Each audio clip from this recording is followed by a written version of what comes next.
नमस्कार, मैं जी के वर्मा नवजागरण जी के चैनल में आप सबों को स्वागत है।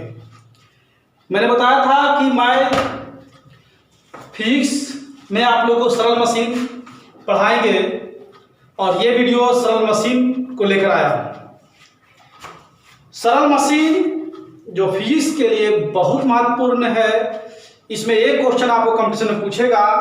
फिजिक्स का जो हम लोग सरल मशीन पढ़ते हैं ये हमारी दैनिक जीवन में भी कई स्तर से कार्य आती है, इसलिए ये चैप्टर्स वीवीआई हो जाती है। तो हम लोग इसका डिटेल हम देखेंगे सरल मशीन का कि सरल मशीन है क्या और इसमें कौन कौन से क्षेत्र आता है और हमारे दैनिक जीवन में जो कार्य आती है, छोटे छोटे औजार, छोटे छोटे जो है वस्तुओं का, जिससे हमारी कोई भी काम आसान होता है, वो सभी सरल मशीन है। वह किस श्रेणी का आता है यह भी हम लोग देखेंगे।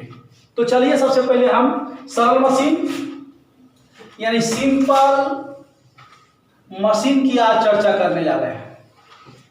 तो मैंने इसके पहले वीडियो में बताया था कि यह बल आघूर्ण के सिद्धांत पर कार्य करता है। वह ये हमने बताया था कि बल आघूर्ण के सिद्धांत पर कार्य करने वाली जो मशीनें होती है वो सभी सरल मशीन कहलाता है।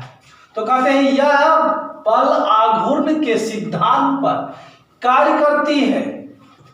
यह जो है बल आघूर्ण के सिद्धांत पर कार्य करती है। बल आघूर्ण मतलब समझते हो, बल गुना आघूर्ण भुजा। जो बल लगा किसी वस्तु पर वो और उसके बाद वो आघूर्ण उस स्थान से परिवर्तन हुआ, उसे स्थापित किया गया, उसे हम आघूर्ण भुजा के रूप में कहते हैं। कितने भुजा के रूप में वो परिवर्तित हुआ है। तो कहते हैं बल आघूर्ण के सिद्धांत पर कार्य करने वाले मशीन होते हैं, यानी यह बल आघूर्ण के सिद्धांत पर कार्य करती है। सरल मशीन एक ऐसी युक्ति है, सरल मशीन जो है एक ऐसी युक्ति है जिसमें किसी सुविधाजनक बिंदु पर बल लगाकर किसी अन्य बिंदु पर रखे हुए भार को उठाया जाता है। तो ना, सरल मशीन एक ऐसी युक्ति है जिसमें किसी सुविधाजनक बिंदु पर बल लगाकर, जहां हमें आसानी से बल लगाने को मिले, जहां पकड़ने को मिले, जहां खींचने को मिले, जहां हुक हो, जहां पुश करने का जगह हो, वहां करा। सरल मशीन एक ऐसी युक्ति है जिसमें किसी सुविधाजनक बिंदु पर बल लगाकर, किसी सुविधाजनक बिंदु पर बल लगाकर किसी अन्य बिंदु पर रखे हुए भार को उठाया जाता है। सरल मशीन कहलाता है। जो भार को उठाते हैं उसे सरल मशीन कहते हैं। हम सरल भाषा में उदाहरण कर सकते हैं। सभी के घरों में फंक्शन होती है, शादी, विवाह, जन्मदिन, किसी प्रकार के त्योहार, उसमें हम लोग जनरेटर लाते हैं। जनरेटर को देखे होंगे, लाते हैं और उस ठेला आती है, ठेला पर जनरेटर आती है और जनरेटर वाले जो है नीचे उतारने के लिए दो पुल बनाकर रखता है, लोहे का पुल रहता है। वो दो जो लाइन होती है, पुल होता है, वो लोहे का होती है और इस तरह से टेपर होती है। उसे रख दिया जाता है और नीचे उसी के सहारे ठेल कर या खींच कर लाया जाता है। चढ़ाने की बारी होती है तो उसी के दोनों पहिए के सीमाना में रखते हैं और उसे ठेल करके पीछे से चढ़ाते हैं। तो वह जो है लोहे जो है वो कार्य करता है किस चीज का? सरल मशीन का। और हम लोग जो बल लगाते हैं, जहां बल लगा वो एक बिंदु का रूप लेता है। चाहे जिस ओर हमें जगह मिलता है पुश करने का, वह हमें बिंदु कहलाता है और वह एक सरल मशीन है जिसके माध्यम से हम बल लगा करके ठेले पे, ट्रैक्टर पे हम उस जनरेटर को चढ़ा देते हैं। अगर उसी जनरेटर को 5 आदमी मिलकर चढ़ाते हैं उठाकर, लेकिन अगर ठेलने की बारी हो तो उसे 2 आदमी में ठेल दिया जाता है। जिस जनरेटर को हम 10 आदमी, 10 व्यक्ति मिलकर उठाकर चढ़ाएंगे उस जनरेटर को हम 3 से 4 व्यक्ति मिलकर भी उसे आसानी से चढ़ा सकते हैं। तो ये जो है सरल मशीन जो है वो क्या होती है, वो एक प्रकार के भार को कम करने की क्षमता होती है, क्योंकि वह सुविधाजनक हमें बल लगाना पड़ता है और वो सुविधाजनक सरल मशीन के माध्यम से अपने लक्ष्य को प्राप्त करती है। तो यही कारण है कि सरल मशीन हमारे लिए क्या होती है, किसी भी छोटे से छोटा, बड़े से बड़े कार्य को आसान करने का काम करता है। तो आप सरल भाषा में सरल मशीन के विषय में समझे हैं। उदाहरण में हम चलते हैं। सरल मशीन का उदाहरण में है पहला उत्तोलक, दूसरा घिरनी। कुएं में जो पहले घिरनी होती थी अब बड़े बड़े कल कारखानों में लगाए जाते हैं, बड़े बड़े पोल उठाने के लिए, या किरान जो होती है उसमें बड़े बड़े जो है ना भार युक्त वस्तुओं को उठाने के लिए घिरनी का प्रयोग करते हैं। आज भी उत्तोलक, घिरनी, अनंत ताल, स्क्रू जैक, ये सभी इत्यादि ये ऐसे हैं जो सरल मशीन में आते हैं। ये सभी क्या है, सरल मशीन का उदाहरण है। एग्जाम्पल में हम डाले हैं। हमको पढ़ना है उत्तोलक, ये सभी घिरनी और सब आएंगे। उत्तोलक को हमको देखना है, उत्तोलक क्या है, लेवर को क्या है, ये लेवर है क्या, इसको हमको देखना है। तो उत्तोलक कहता है कि उत्तोलक एक सीधी या टेढ़ी दृढ़ छड़ होती है। उत्तोलक एक सीधी या टेढ़ी दृढ़ छड़ होती है जो किसी निश्चित बिंदु के चारों स्वतंत्रता पूर्वक घूम सकती है। समझ रहे हैं? उत्तोलक एक सीधी या टेढ़ी दृढ़ छड़ होती है, दृढ़ मतलब मजबूत छड़ होती है जो किसी भी बिंदु से स्वतंत्रता पूर्वक चारों ओर घूम सकती है। क्या कहलाता है? उत्तोलक कहलाता है। ठीक है, यानी किसी भी निश्चित बिंदु के चारों स्वतंत्रता पूर्वक घूमने की क्षमता होता है, उसे हम लोग उत्तोलक कहते हैं। उत्तोलक की अगर बात करेंगे बिंदु की बात, तो उसमें 3 बिंदु होती है। यहाँ पर लिखे हैं उत्तोलक के 3 बिंदु होते हैं, आलाम, आयास और भार। आलाम, आयास और भार। यहां देखिएगा लेवर में 3 बिंदु डाले हैं, आलाम, आयास और भार। ये 3 बिंदु होती है और तीनों बिंदु का अलग अलग परिभाषित की गई है।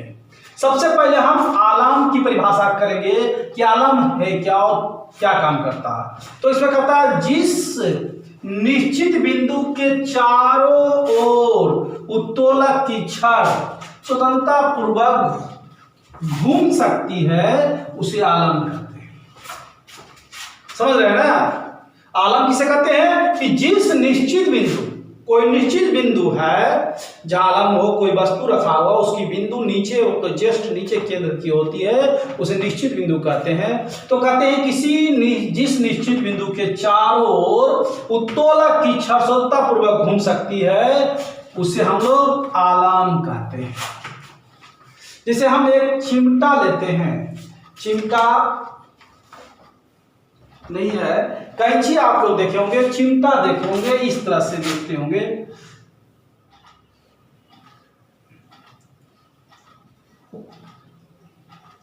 ये कैंची और चिमटा, ये आप लोग देखे होंगे जो स्वतंत्रता पूर्वक घूम सकता है, इसे हम लोग क्या कहते हैं? आलाम कहते हैं। क्या कहते हैं? आलाम कहते हैं। ये बीच का भाग, ठीक है। तो आलम आप समझे, इससे हम लोग आलम कहते हैं। आयास कहते हैं उत्तोलक को उपयोग में लाने के लिए, आयास कहते हैं उत्तोलक को उपयोग में लाने के लिए उस पर जो बल लगाया जाता है, आयास का नाम।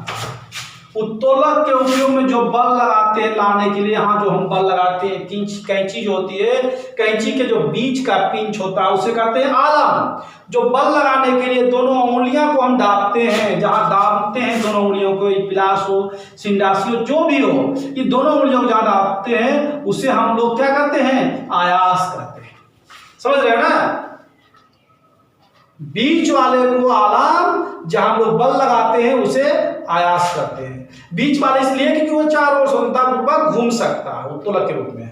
और भार की बात करते हैं तो उत्तोलक के द्वारा जो बोझा उठाया जाता है अथवा रुकावट हटाई जाती है उसे क्या कहते हैं, भार कहते हैं। जो बोझा उठाया जाता है अथवा रुकावट हटाई जाती है उसे क्या कहते हैं, भार कहते हैं। ये हाँ, जहाँ कपड़े कटती है, कागजे काटते हैं, किसी प्रकार के प्लास्टिक वस्तुएं को काटने के काम करते हैं, उसे हम लोग क्या कहते हैं, ऊपरी मुखी को भार कहते हैं। तो आपने आलाम, आयास और भार को समझा, आलाम, आयास और भार। अब कहते हैं उत्तोलक के प्रकार। ये तो बिंदु हम लोग पढ़े, उत्तोलक के बिंदु 3 थे जिसके माध्यम से हम उसके प्रकार को आसानी से समझ सकते हैं। ठीक है, तो अब चलेंगे उत्तोलक के प्रकार। उत्तोलक के प्रकार जिसको 3 रूपों में बांटा गया है, जिसको 3 श्रेणी के रूप में कहते हैं। क्या? 3 श्रेणी जो उसका प्रकार है। हम इन तोलक के तीनों श्रेणी की चर्चा करेंगे और इसी का उदाहरण भी चर्चा करेंगे जिससे कि हमें एग्जाम में आसान हो जाए। तो चलिए हम उत्तोलक की श्रेणी को चर्चा करते हैं। ठीक है, कि उत्तोलक को श्रेणी, हम उत्तोलक को श्रेणी को 3 भागों में बांटा गया है, उसको प्रथम, द्वितीय और तृतीय श्रेणी। प्रथम उत्तोलक के प्रकार को मैंने उत्तोलक के बिंदु को जो मैंने बताया था, आलाम, आयास और भार, फलकर्म, इफोर्ट और लोड, फलकर्म, इफोर्ट और लोड। इसे आलाम, आयास और भार, फलकर्म, इफोर्ट और लोड, जिसको हम लोग इसी श्रेणी में देखेंगे। तो उत्तोलक के प्रकार कितने हैं? 3 हैं। कितने हैं? 3 हैं। हम इसे नाम नहीं देते हैं, सिर्फ बोलते हैं प्रथम श्रेणी का उत्तोलक, द्वितीय श्रेणी का उत्तोलक, तृतीय श्रेणी का उत्तोलक। तो इस तरह से सिर्फ श्रेणी क्रम में हम लोग उत्तोलक को विभाजित करते हैं। प्रथम श्रेणी क्रम, द्वितीय श्रेणी क्रम और तृतीय श्रेणी क्रम। तो याद रखिएगा, प्रथम, द्वितीय और तृतीय श्रेणी क्रम। ठीक है, अब कहते हैं कि प्रथम श्रेणी क्रम का उत्तोलक कौन सा होता है। कहते हैं इस वर्ग के उत्तोलक में आलाम, आयास तथा भार के बीच स्थिर होता है। इस प्रकार के उत्तोलक को यांत्रिक लाभ 1 से अधिक 1 के बराबर तथा 1 से कम हो सकता है। समझे? नहीं समझे सर? क्या समझे? नहीं समझे। कैसे नहीं समझे? देखिएगा फिर से। कहते हैं कि प्रथम श्रेणी का उत्तोलक जो होता है वो क्या होता है कि इस वर्ग के उत्तोलक में आलाम जो होता है, आलाम आयास और भार के बीच स्थित होती है। आलाम जो होती है जो है आयास और भार के बीच स्थित होती है, ये आलाम है। आलाम, आयास और भार, ठीक है ना। इसे कहते हैं फलकर्म, इफोर्ट और लोड। लोड में कहते हैं यहाँ एल कर सकते हैं, लोड। भार भी कहते हैं LOAD, लोड। या W से हम वेट भी कर सकते हैं, भार को W से हम स्विच करते हैं। तो जब ये दो बीच में हो, कौन? आलाम बीच में हो, भार और आयास के बीच हो, तो क्या होता है? ये प्रथम श्रेणी का उत्तोलक होती है। और इसमें जो लाभ होता है, यांत्रिक जो लाभ होता है, वो 3 रूपों में होता है। 1 के अधिक होता है, 1 से कम होता है, 1 के बराबर हो सकता है, यानी 3 रूपों में हो सकता है। हमको याद रखना है ये परिभाषा को नहीं, क्योंकि एग्जाम में परिभाषा हमें नहीं पूछती है। प्रथम श्रेणी का उत्तोलक का उदाहरण पूछता है, इसके उदाहरण हमें भी आई है और उदाहरण हमें याद रखना होगा। तो चलिए प्रथम श्रेणी के उत्तोलक का उदाहरण एग्जाम्पल में हम देखते हैं। क्या है एग्जाम्पल में? कैंची, पिलास, सिंडासी, कील उखाड़ने की मशीन, शीर्ष झूले, साइकिल का ब्रेक, हैंड पंप इत्यादि। इसके अलावा भी आपको आ सकता है। ये सभी क्या है? प्रथम श्रेणी को उत्तोलक है। प्रथम श्रेणी किसे कहते हैं? यानी इसमें आलम जो है आयास और भार के बीच होती है और यांत्रिक लाभ 3 रूपों में होता है। अधिक भी होता है, बराबर भी होता है और कम भी होता है 1 से। वो सभी प्रथम श्रेणी का उत्तोलक है। कैंची, पिल्लास, सिंडासी, कील उखाड़ने की मशीन, सी झूला, साइकिल का ब्रेक, हैंडपंप इत्यादि, ये सभी क्या है? प्रथम श्रेणी का उत्तोलक है। पिला जो घरों में हम लोग बिजली में काम आते हैं, कैंची जो कपड़े काटने में आते हैं, सिंडासी का भी काम आता है जो लोहार के द्वारा जो लोहा लाल की जाती है उसको पकड़ा जाता है, ठीक है ना, उसे सिंडासी कहते हैं। साथ में कील उखाड़ने की मशीन जो होती है वह भी प्रथम श्रेणी का होता है। शीश झूले जो झूला होता है, शीश झूले जो ठेलते हैं और वो झूलते हैं वो शीश झूले, साइकिल का ब्रेक, हैंड पंप, ये सभी प्रथम श्रेणी का उत्तोलक है। क्लियर? अब हम लोग चलते हैं द्वितीय श्रेणी में। द्वितीय श्रेणी के उत्तोलक में किसे क्या कहता है? कहते हैं इस वर्ग के उत्तोलक में, इस वर्ग के उत्तोलक में आराम आयास के बीच भार होता है। आलाम और आयास के बीच क्या होता है? भार होता है, वेट होता है। किसके? आलाम और आयास के बीच, ठीक है ना। ये इफोर्ट और फलकर्म के बीच, फलकर्म और इफोर्ट के बीच क्या होता है? लोड होता है, भार होता है। यानी आलाम और आयास के बीच क्या होता है? भार होती है। तो इस प्रकार के उत्तोलक में यांत्रिक लाभ सदैव एक से अधिक होता है। एक से अधिक होता, सदैव एक से अधिक होता है, अधिक होता है। तो याद रखिएगा, ये चीज हमें याद रखना होगा। और यांत्रिक लाभ, द्वितीय श्रेणी के यांत्रिक लाभ क्या होता है? सदैव एक से अधिक होता है। लेकिन हमें याद करना है क्या? मुख्य रूप से उदाहरण, द्वितीय श्रेणी का उदाहरण क्या क्या है, क्योंकि एग्जाम में हमें उदाहरण ही पूछेगा। VBI हमें उदाहरण में ही है। प्रथम श्रेणी तो उदाहरण आपने समझ गया। द्वितीय श्रेणी में क्या है? सरलता, जो कसेली काटने वाली होती है, ठीक है ना। नींबू निचोड़ने की मशीन, जो नींबू निचोड़ाता है वह मशीन, नींबू निचोड़ने की एक पहिए की कूड़ा ढोने वाला गाड़ी, जो एक पहिए की कूड़ा ढोते हैं, आपने देखे होगा कि आगे का पहिया लगा हुआ है, पीछे दोनों ओर डंडा रहता है वह। और अगर अभी देखना होगा तो आप चले जाएं, चिमनियां होती है मिट्टी का, वहां मिट्टी धोने में लोग काट के बनाया हुआ रहता है। आगे एक पहिया रहता है 1/4 और दोनों तरफ खंबा रहता है और उठा करके रखने और ले जाने वाला रहता है। वह जो होता है वह भी द्वितीय श्रेणी का उत्तोलक है, ठीक है। तो द्वितीय श्रेणी का उत्तोलक आपने समझा। हम तृतीय श्रेणी के उत्तोलक में चलते हैं। तृतीय श्रेणी के उत्तोलक में क्या कहा जाता है? तो तृतीय श्रेणी का उत्तोलक में कहता है इस वर्ग के उत्तोलकों में आलाम भार के बीच में आयास होता है। आलाम जो होता है, इफोर्ट होता है, वो फलकर्म और लोड के बीच होता है। देखिए यहां लिख दिए हैं, सभी में ऊपर में हम लिख दिए हैं, ठीक है ना। आलाम भार और आयास के बीच होता है। आलाम भार के बीच में आयास होता है। इसका यांत्रिक लाभ सदैव एक से कम होता है। यांत्रिक लाभ सदैव एक से कम होता है। किसका? तृतीय श्रेणी के उत्तोलक। याद रखिएगा, तृतीय श्रेणी का उत्तोलक का यांत्रिक लाभ सदैव एक से कम होता है। द्वितीय का सदैव एक से अधिक होता है। प्रथम का तीनों अवस्था में होता है, लाभ भी होता है, बराबर भी होता है और कम भी होता है।